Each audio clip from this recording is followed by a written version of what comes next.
Fist, Stick, Knife, Gun. Rachel Funk, Ecology of Human Experience, March 2014. Jeffrey and his family moved around a lot during his childhood. After calling many places home, Jeffrey and his family found themselves living in the South Bronx on Union Ave. Jeffrey had 3 other siblings, all boys, 1 older and 2 younger. Jeffrey was the smartest of them all. They all lived with their single mother. Their mother had a job but did not make that much money. Jeffrey's family had around $10 per week for a family of 4 to live off of. Jeffrey and his brothers lived a very atypical lifestyle. They moved around a lot and their final destination was to one of the most rundown areas in the country. Furthermore, they lived basically in poverty.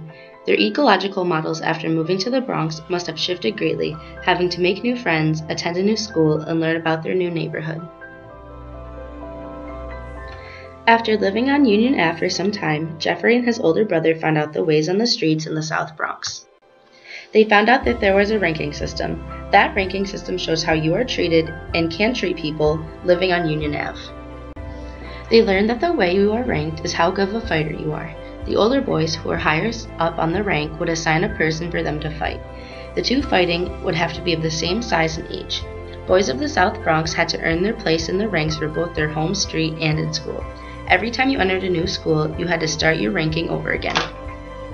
The title of Fist, Stick, Knife, Gun comes from how fighting evolved in the South Bronx. For Jeffrey and the rest of Union Ave, knife fighting was the most common, especially for rival streets or rival schools.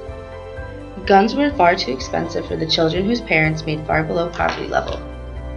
For Jeffrey and his brothers, the older boys were a mentor, a father figure they never had.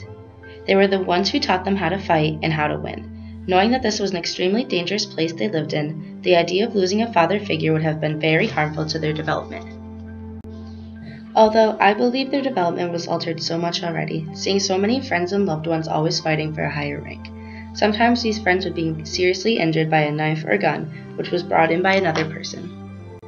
It is sad to think, but not much scared the boys in the South Bronx anymore.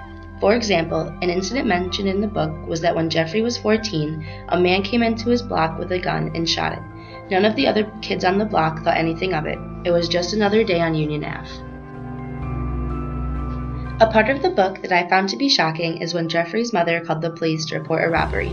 The police did not even want to enter the South Bronx. When they followed up with their mother, they were rude and didn't give her the time of day. This allows Jeffrey and his siblings to have issues with the police.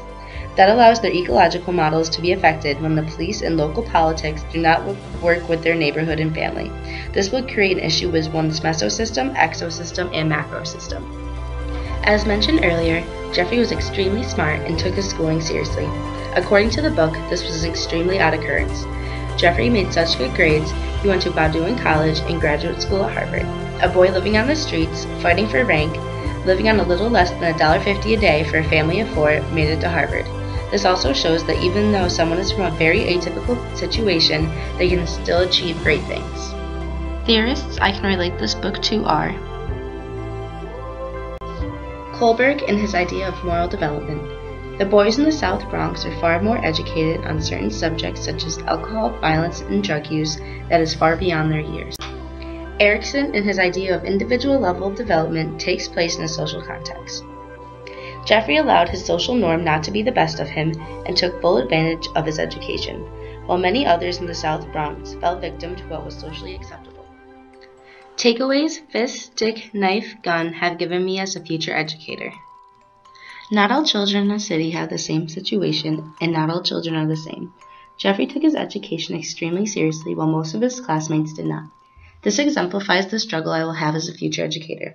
How will I find a perfect balance between helping those who need it with those already excelling in school?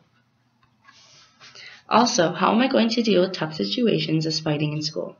What if I'm placed in an inner city school?